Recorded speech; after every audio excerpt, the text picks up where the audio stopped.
At Synertech's towering glass headquarters, whispers had been growing. CEO Rachel Grant, just 6 months into her new role, had heard them all. The janitor staying late, caught near restricted servers, seen near executive workstations after hours. With a major product launch approaching, she couldn't afford a leak.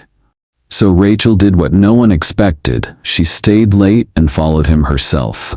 That janitor was Eli Warren, a quiet, middle-aged man with tired eyes and a navy blue uniform. 4 years at Synertech, no complaints, never late, always invisible to upper management. Rachel watched him on camera, entering a secured lab at 11:43 p.m., emerging 40 minutes later with something in his pocket. Her gut tightened. Was he stealing prototypes? Selling secrets? That night, she tailed him after work, expecting back-alley meetings or coded exchanges. Instead, his beat-up car pulled into a crumbling community center. Rachel watched through a window. Eli was setting up laptops for a group of teenagers, some still in school uniforms, some in hoodies. He greeted them warmly and began teaching. Not janitorial work. Coding, software design, systems architecture.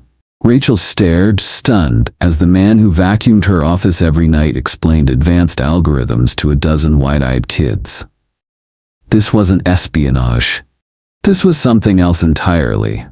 The next morning, Rachel sat in her office, replaying the footage in her mind. Eli Warren, the man no one talked to beyond good evening, had just delivered a masterclass in back-end engineering to a room full of teens, using what looked like outdated company laptops. She pulled up his employee file. Basic, clean, too clean. No prior tech employment listed, no social media, just 4 years of janitorial work. But something didn't add up. Rachel reached out to IT discreetly. Can you check old internal records? See if an Eli Warren ever applied for anything besides facilities? A few hours later, her assistant handed her a file. Ma'am, you're gonna want to see this. Eli's real name was Elijah Warner. 15 years ago, he'd been one of the top architects at a Silicon Valley firm until he blew the whistle on unethical data practices. His career vanished overnight. Blackballed, buried, he disappeared from the tech world entirely. Until now. Rachel closed the file, both stunned and curious. Why janitor? She whispered aloud. That night, she waited in the garage. When Eli appeared, she stepped forward. I know who you are, she said. He didn't flinch. And yet, he replied, you waited 4 years to ask. Rachel invited Eli to sit with her in the break room, not her office, not a boardroom. Just 2 people, face to face. I'm not here to reprimand you, she said gently. I want to understand why someone like you took a mop instead of a CTO chair. Eli paused, thoughtful. Because after what happened, no one would hire me, so I stopped applying. But why here? He looked up. Because your company throws away what it doesn't see value in. Old laptops, damaged servers. I refurbish them. I teach with them. Rachel blinked. You teach for free? He nodded. Kids from broken schools, kids who've never coded a line in their life. You'd be amazed what happens when someone just believes in them. His voice never rose. No bitterness, just quiet conviction. Rachel sat in silence. In front of her wasn't just a janitor with a secret, it was a man with purpose. Building something from scraps, not for profit, but to rebuild futures. You could have made millions.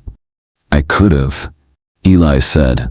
But what's the point of building tech for the world if the kids down the street are locked out of it? That night, Rachel didn't just leave with answers. She left with a decision. A week later, Synertech hit a wall. Just days before a major software release, the system backend collapsed. The lead engineer was out sick. Deadlines loomed. Millions were at stake. Rachel paced outside the server room, her team at a loss. And then, quietly, Eli stepped forward.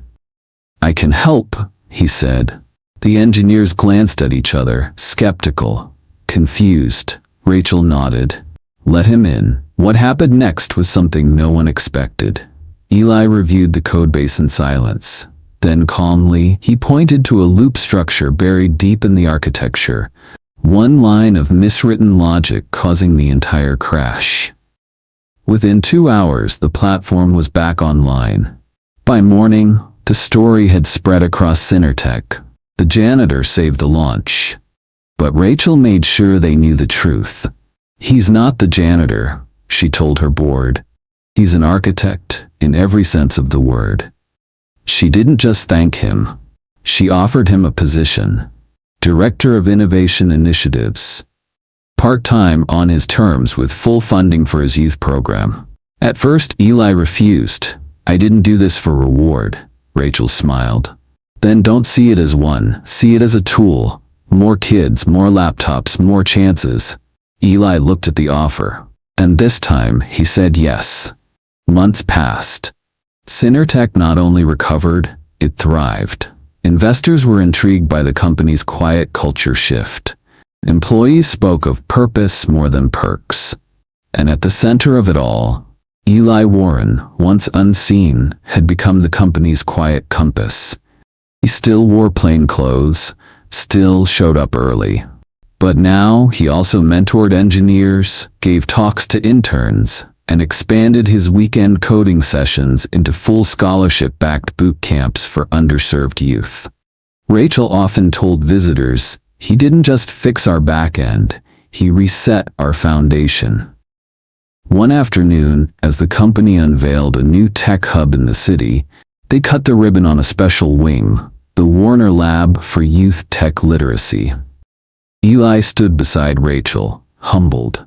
The plaque beside the door read, "To the man who taught us that brilliance doesn't need a badge, just a chance." Later, a teen from one of his original classes approached him. "My school calls you Mr. Warner, but to us, you're the guy who made us believe we belonged." Eli smiled, his voice soft. "I just opened the door. You did the walking." And with that, the man once overlooked had built something far more lasting than code. He had built legacy.